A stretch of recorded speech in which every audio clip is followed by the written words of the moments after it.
로마서가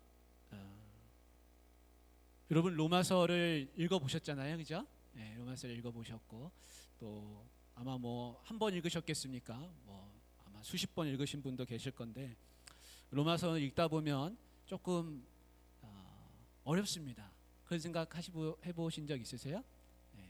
예를 들면 우리가 서신서, 다른 서신서 뒤에 뭐 빌립보서, 에베소서 이런 거 읽는 것보다 로마서 읽을 때가 조금 성경이 좀 어렵다 이런 생각을 할 수가 있습니다.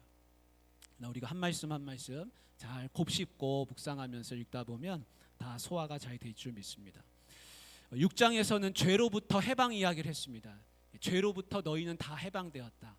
7장에서 했던 이야기는 율법으로부터 해방되었다. 이제 8장의 주된 내용은 뭐냐면 하나님의 영으로 산다. 이런 이야기를 하려고 합니다. 그래서 오늘 이제 같이 한번 보려고 하는데요. 바울이 선포합니다. 우리 1절 한번 같이 한번 읽어보겠습니다.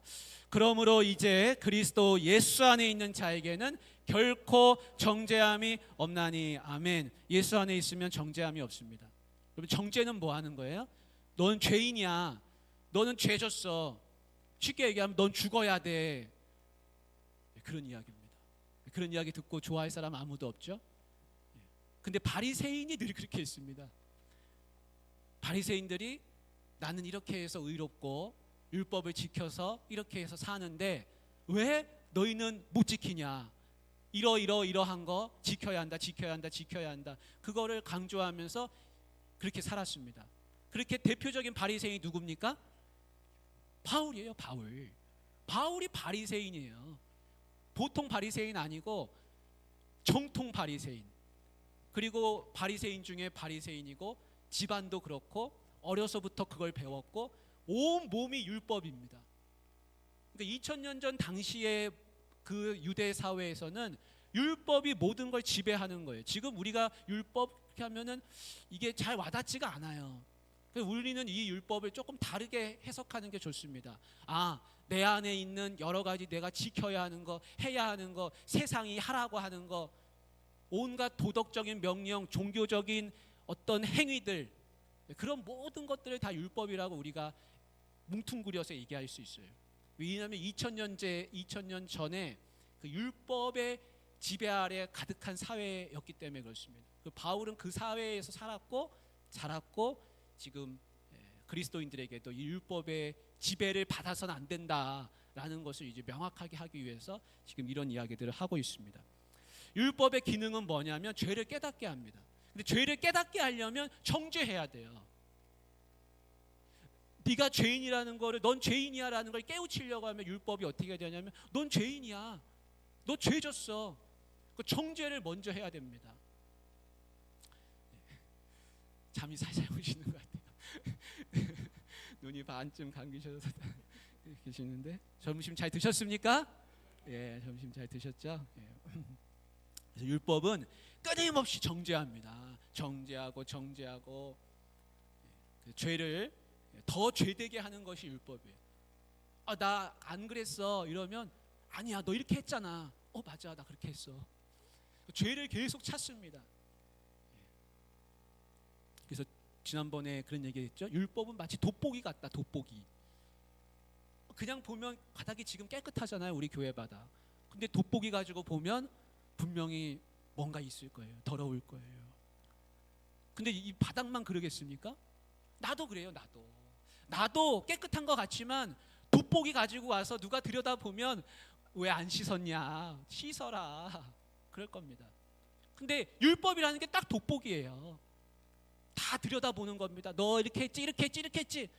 안 걸릴 사람이 없는 거예요. 율법은 무서워요. 율법 아래에 있으면 다 죽어야 돼요. 왜 그렇습니까? 다 죄인이에요. 다 정죄받는 거예요. 다 정죄받습니다. 그러나 성도는 율법 아래에 있지 않습니다. 그게 복음인 것이에요. 더 이상 그 율법의 세계에서 살지 않습니다. 율법이 다 지배를 하고 있어요. 모든 사람을 지배하고 있어요. 돋보기 가지고 들여다본다니까요. 쫓아다니면서. 근데 더 이상 그런 세계에서 살지 않는 거예요. 성도는. 그래서 1절에 분명히 말씀합니다. 이제 그리스도 예수 안에 있는 자에게는, 예수 안에 있으면 결코 정죄함이 없다. 그 율법이 지배하지 못한다는 것을 말해주고 있습니다. 오른쪽에는 한쪽에는 생명의 성령의 법이 있습니다. 한쪽에는 죄와 사망의 법이 있습니다. 죄와 사망의 법은 율법이에요. 율법으로 들여다보면 다 죄와 사망이에요. 다 죄인이고 다 죽어야 돼요. 다 사망이에요. 다 무가치예요. 그러나 생명의 성령으로 보면, 법으로 보면 다 살아야 돼요. 예수님이 다 살려주셔야 돼요. 죄와 사망의 법은 율법이고 생명 성령의 법은요 은혜입니다. 은혜. 그래서 율법으로 보면 다 죽어야 될 사람들이 은혜로 보면 다 살아야 돼요. 예수님이 이 땅에 왜 오셨습니까? 예수님은 이 땅에 우리를 정죄하러 오신 게 아니라 그랬습니다. 우리를 살리러 오셨습니다. 은혜 주러 오셨습니다. 살리려, 생명을 주러 오셨습니다. 너도 구원받아야 돼. 너도 구원받아야 돼. 아니에요, 저는 죽을 수밖에 없는 죄인이에요. 아니야, 내가 살려줄게. 죄인의 옷을 벗고 예수님의 옷을 새로 입는 것입니다. 그래서 예수 안에 있는 자에게는 결코 정죄함이 없습니다. 근데 이 말을 좀 오해하면 안 돼요. 이게 깊이를 아마 세상 사람들이 이 말을 그냥 지나가다 들으면 아유, 예수 믿는 사람들끼리 뭐 자기들끼리 정죄를 안 하는가 보네, 자기들끼리는 깨끗하다고 하는가 보네, 죄 지어도 무방하다고 생각하는 모양이네, 그렇게 생각할지 몰라요. 그러나 바울이 그런 얕은 이야기를 하는 게 아니에요. 복음은 그렇게 얕지 않아요. 이 이야기는 결코 정죄함이 없다는 말은 죄 지어도 된다 이 말을 하는 게 아니에요. 정죄하지 않을 테니까 마음껏 살아라. 이제 죄 지어도 괜찮다. 무조건 은혜가 있으니까 죄 지어도 괜찮다. 이런 얘기하는 게 결코 아닙니다. 여러분, 우리 신약 성경의 복음서에 보면 요한복음에 간음하다가 현장에서 붙잡힌 여인이 있었습니다. 그죠? 기억하시죠? 간음하다 현장에서 붙잡혔어요. 여러분, 현장에서 붙잡혔어요. 그 붙들려 왔습니다.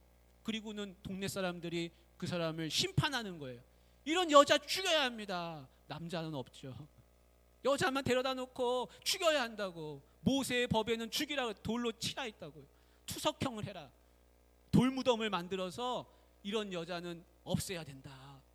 다 돌 들고 왔습니다. 죽인다고. 근데 예수님은 뭐라고 하셨어요? 거기 있는 사람들은 다 뭐 때문에 심판하는 거예요? 뭐 때문에 돌 들었어요? 뭐 때문에? 율법 때문에 들은 거예요. 율법 때문에. 율법으로 생각하면 죽여야 돼요. 맞잖아요. 현장에서 붙잡혔는데 어떡하겠어요? 근데 예수님은 딱 한 말씀 하시는 거예요. 죄 없는 자가 먼저 치라. 그리고 다 돌아갔잖아요. 양심에 다 걸리니까 아이고, 나도 다 똑같은 거예요. 그러니까. 근데 예수님이 그 마지막에 여인한테 하는 말씀이 중요합니다. 여인아, 너를 죽이려 하던 자가 다 어디 갔느냐? 너를 돌로 치려 하던 자가 다 어디 갔느냐? 없나이다. 나도 너를 정죄하지 않으니 다시는 가서 죄를 범하지 말라. 그 말씀이 두 가지가 있잖아요. 정죄하지 않는다 그러셨어요. 근데 정죄하지 않을 테니까 너 가서 또 그렇게 해라. 전혀 그런 뜻이 아니죠. 다시는 그와 같은 죄를 범하지 말라. 새롭게 하라. 예수님이 말씀하셨습니다. 그래서 율법이 지배하는 그 여인의 모습을 딱 보십시오. 누가 막아주셨어요? 예수님이 막아주셨어요. 정죄 안 하셨어요. 아무도 정죄 못하게 하셨어요. 나도 너 정죄 안 한다 그랬습니다. 그리고 예수님이 살려주셨습니다. 은혜를 주셨습니다. 새 삶을 주셨습니다. 누가 막아주셨어요? 예수님이 막아주셨어요. 예수님 안에 있으면 정죄가 없어요. 예수님 안에 있으면 죽지 않아요. 예수님 안에 있으면 새롭게 시작할 수 있어요. 우리 다 똑같이 죄인이잖아요. 똑같이 마음 가운데 그런 죄 없는 사람 있습니까? 예수님은 오히려 율법을 형식적인 율법이 아니라 살아있는 율법으로 만드셨어요. 율법을 폐하지 않는다고 하셨어요. 예수님은 눈으로 여인을 보고 생각으로 그 여인을 범하는 것도 간음이라고 하셨어요. 예수님은 형제를 미워하는 것도 살인이라고 하셨어요. 예수님은 산상수훈에서 더 엄격한 율법을 말씀하셨어요. 바리새인들이 이야기하던 율법은 형식적인 율법이에요. 그래서 나 그거 안 했어 이러면 피할 길이 있지만 예수님한테는 살아있는 율법이기 때문에, 문서화된 율법이 아니기 때문에 오히려 더 모든 사람을 다 다 정죄하실 수가 있어요, 사실은. 그래서 예수님 안에서는요, 아무도 피할 자가 없어요. 그 산상수훈 말씀을 읽어보면 다 똑같은 거예요. 맞아. 근데 예수님은 정죄하시려고 말씀하신 게 아니에요. 예수님은 우리를 살리시려고 말씀하신 거예요. 내가 너희에게 더 큰 은혜를 줄 것이다. 율법이 지배하지만 율법보다 더 큰 게 있어요. 그게 뭐냐면 은혜입니다. 은혜. 그래서 은혜로 사는 것이지 내가 의로움으로 살 수 없습니다. 내가 율법을 지켰다고 말할 수 있습니까? 예수님 앞에서? 말할 수 없어요. 그 동네 사람 중에 한 사람도 말할 수 없잖아요. 마찬가지입니다. 우리도 똑같아요. 이 시대 21세기에도 2000년 전의 율법이라 하더라도 그 율법은 지금도 똑같이 적용되는 거예요. 왜냐하면 예수님은 그 율법을 죽은 율법이 아니라 살아있는 율법으로 만드셨기 때문에 그렇습니다. 그러니까 우리 중에 한 사람도 피할 수가 없습니다. 나는 의로와 말할 사람 한 사람도 없는 것입니다. 예수님은 모든 죄를 피로 다 씻으셨어요. 우리의 죄를 다 용서하십니다. 우리 3절 4절 말씀을 같이 한번 읽어보겠습니다. 3절 4절 있습니다. 율법이 육신으로 말미암아 연약하여 할 수 없는 그것을 하나님은 하시나니 곧 죄로 말미암아 자기 아들을 죄 있는 육신의 모양으로 보내어 육신의 죄를 정하사 육신을 따르지 않고 그 영을 따라 행하는 우리에게 율법의 요구가 이루어지게 하려 하심이라. 아멘. 이걸 좀 이해하면 좋겠습니다. 3절에 이제 이렇게 되어 있습니다. 율법이 육신으로 말미암아 연약하여 할 수 없는 그것이라고 그랬어요. 말씀을 보시면서 음미하면 좋겠어요. 두 가지로 해석할 수 있어요. 그래서 개역개정하고 또 세번역 성경 이런 데서는 율법이 약하다. 우리 육신으로 말미암아서 육신 때문에 율법이 약해서 할 수 없는 그것이 있다는 거예요. 근데 공동번역 이런 성경에는 뭐라고 됐냐면 율법이 약해서 할 수 없는 그것이 있다. 이제 이렇게 이야기를 했는데 똑같습니다. 어떻게 해석하든지 둘 다 해석이 가능한데 중요한 건 뭐냐면 율법이 할 수 없는 그것이 있었다는 거예요. 근데 그것이 뭘까요? 여러분, 율법이 왜 하나님은 창조주 하나님께서는 우리를 괴롭히려고 율법을 만드셨을까요? 그게 아니잖아요. 우리한테 필요하니까 만드셨잖아요. 근데 그러면 율법을 왜 만드셨을까요? 율법의 의도는 뭘까요? 물론 율법은 죄를 깨닫게 하는 기능이 있다고 하는데 율법이 원래 사람에게 적용해서 하려고 하는 그 뭔가가 있습니다. 근데 그거를 완성할 수 없어요. 근데 그게 뭐였을까요? 한번 예를 들어볼게요. 지난번에 이 앞장에서 바울이 탐내지 말라 했더니 내 마음에 탐심이 오히려 더 솟아나더라, 그런 고백을 했는데 이런 겁니다. 탐내지 말라라고 왜 말합니까? 율법이 탐내는 게 나쁜 거잖아요. 온전한 사람을 만들기 위해서는 탐하지 말라고 하는 걸 가르쳐 주셔야 되잖아요. 살인하지 말라, 간음하지 말라, 부모 공경해라, 도둑질하지 말라, 남의 거 탐내지 말라고 하는 그 모든 거, 그 율법이 하려고 하는 그 뭔가가 있습니다. 그게 뭔가 하면 온전함이에요. 온전함. 사람으로 하여금 온전하게 세우기 위해서 이 죄된 사람이 죄에 더 빠지지 않고 온전하게 되기 위해서는 율법이 필요하다고요. 근데 3절에 잘 보십시오. 율법이 육신으로 말미암아 연약하여 할 수 없는 그것, 그 온전한 그 율법이 하려고 하는 그것을 할 수가 없었어요. 왜냐하면 인간이 그렇게 못해요. 율법의 요구를 다 수용하지 못해요. 근데 그거를 누구는 하실 수 있습니까? 하나님은 하신다는 거예요. 하나님은 하시나니 곧 죄로 말미암아. 근데 하나님이 어떻게 하셨는가 보세요. 바울이 말합니다. 3절 뒷부분에서 곧 죄로 말미암아 자기 아들을 죄 있는 육신의 모양으로 보내어 육신의 죄를 정하사 예수님을 죽이심으로 그거를 이루셨다는 거예요. 율법이 할 수 없는 온전함을 하나님은 하셨는데 어떤 방법으로 하셨냐면 사람아 너 율법을 지켜라 지켜라 지켜라가 아니라 예수님한테 죄를 뒤집어 씌우셔서 예수님을 죽게 하심으로 말미암아 그 예수님의 육신을 죽이심으로 말미암아서 사람을 온전하게 하는 길을 만들었다는 거예요. 어떻게 하겠습니까? 이제 하나님이 벌써 이렇게 하셨는데 아직도 아니야 난 율법을 지켜서 의롭게 될 수 있어 하고 율법 지키러 가겠습니까? 아니면 그래 맞아, 하나님은 육신으로 할 수 없는 그것을 예수님한테 육신을 죽이심으로써 새로운 길을 여셨는데 그 새로운 길을 가시겠습니까? 당연히 새로운 길을 가야죠. 거기는 다 그쪽으로 갔지만 다 실패한 길이에요. 그쪽으로 가면 다 죽어요. 율법에 다 걸려 넘어지는 거예요. 그래서 어떻게 해야 돼요? 하나님이 새로운 길을 만드신 그 길로 가야 돼요. 그건 영의 길입니다. 육신으로는 할 수 없는 거예요. 그래서 어떻게 해야 되는가? 사람은 어떻게 해야 되는가? 하나님이 만드신 새로운 길로 가야 돼요.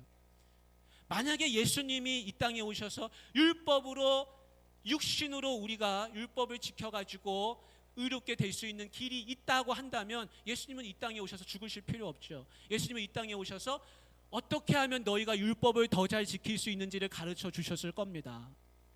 예수님은 근데 그런 걸 가르쳐 주신 게 아니에요. 예수님은 그냥 죽으러 오셨어요. 너희는 해도 안 돼. 너희는 나만 믿으면 돼. 너희는 영으로 살아야 돼. 육신으로 살면 다 죽는 거야. 나를 따라야 돼. 영으로 살아야 돼. 새로운 길을 여셨어요. 그게 바울이 얘기하는 하나는 육신의 길이고 하나는 영의 길입니다. 영의 길은 하나님이 새롭게 만드신 거예요. 이걸 따르라는 겁니다. 그래서 예수님을 보내주셨습니다. 예수님은 이제 새로운 길을 여셨습니다. 육신으로 우리가 온전해질 수가 없다는 것을 분명하게 예수님이 육신으로 죽으심으로써 완전 도장 찍으신 거예요. 예수님이 율법으로 그렇게 할 수 있으면 뭐하러 죽으세요? 하실 필요가 없는 것이죠. 그래서 3절 4절에서 그 얘기를 했습니다. 그래서 4절 끝부분에 말씀하죠. 뭐라고 말씀하고 있습니까? 뒷부분에 보십시오. 우리에게 율법의 요구가 이루어지게 하려 하심이라. 그 율법의 요구는 뭐예요? 온전함, 완전함, 구원의 길, 그겁니다. 율법이 원래 하려고 했던 게 그거예요. 근데 사람이 지킬 수가 없어요. 이제 5절부터 쭉 나오는 이야기가 육신의 길과 영의 길을 분명하게 대비해서 말씀합니다. 우리 5절부터 9절까지 한 번에 쫙 읽으면서 육신의 길과 영의 길이 어떻게 다른지 한번 여러분 속으로 한번 생각해 보십시오. 한번 같이 읽겠습니다. 육신을 따르는 자는 육신의 일을, 영을 따르는 자는 영의 일을 생각하나니 육신의 생각은 사망이요 영의 생각은 생명과 평안이니라.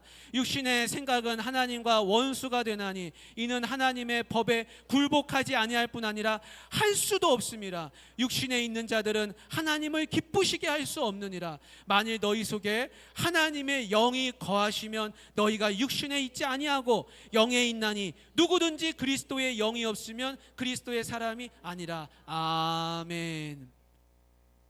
하나는 영의 길, 하나는 육신의 길. 너희 속에는 뭐가 있다 그랬어요? 그리스도인 안에는 영이 있다 그랬어요. 그리스도의 영이 있다 그랬어요. 그래서 너희는 육신의 길을 따라가는 사람이 아니다. 하나님이 새롭게 만드신 영의 길을 따라가는 사람이다. 그렇게 분명하게 말씀해 주고 있습니다. 바울이 그렇게 살아봤거든요. 바울이 살아봤으니까 할 수 있는 이야기예요. 바울이 육신으로 살았어요. 육신으로 열심히 살았더니 바울의 결론이 뭡니까? 예수님 따르는 제자들, 성도들 잡아 죽이고 교회 무너뜨리고 하나님이 하려고 하신 그 일을 방해하는 사람이 되었어요. 자기가 하나님의 사람인 줄 알았더니 하나님의 대적자가 되고 만 거예요. 바리새인들 보십시오. 바리새인들 열심히 율법 따랐는데 예수님한테 얼마나 책망받습니까? 니네가 오히려 맹인이 맹인을 인도하는 것이고 너희가 오히려 구원의 길을 막고 있다. 너희가 오히려 천국의 길을 막고 있다. 그런 평가를 예수님한테 받을 수밖에 없었습니다. 지금도 세상에는 하나님과 원수된 사람들이 많습니다. 내 힘으로 하나님 없이 살 수 있다고 생각합니다. 내 힘으로 살 수 없습니다. 내 의로움으로 살 수 없습니다. 내 생각으로 살 수 없습니다. 내가 열심히 살면 되지, 내가 착하게 살면 되지, 그렇게 할 수 없다는 거예요. 그것이 바로 그 사람의 그 마음속에 있는 율법이죠. 그 사람 그 속에 율법 아래에서 지배받고 있으면 빠져나올 수가 없습니다. 율법의 지배 아래에서 벗어나지 못하면 누구도 그 굴레에서 벗어날 수 없습니다. 은혜를 받아야 됩니다. 은혜를. 우리 10절 11절 같이 읽어보겠습니다.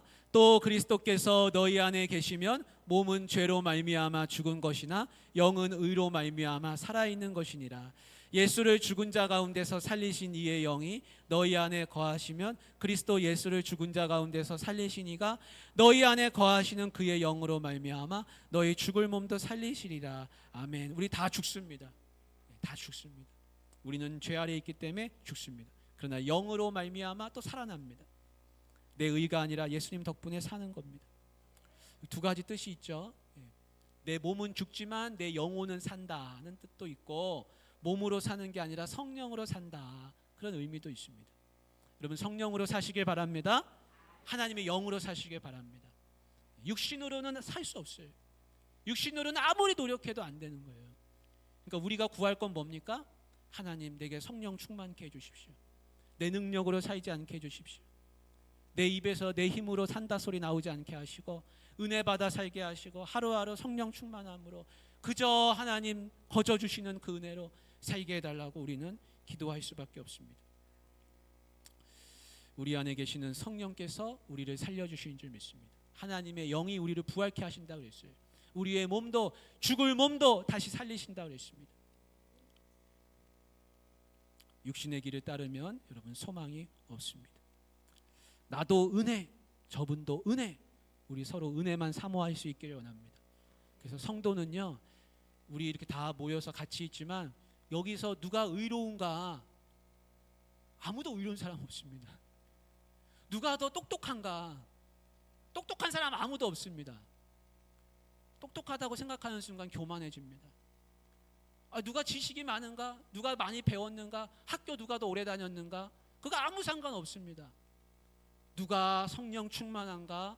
누가 하나님 은혜를 경험하고 있는가? 누가 성령님과 지금 동행하고 있는가? 그것만 중요합니다. 성도는 그것만 생각합니다.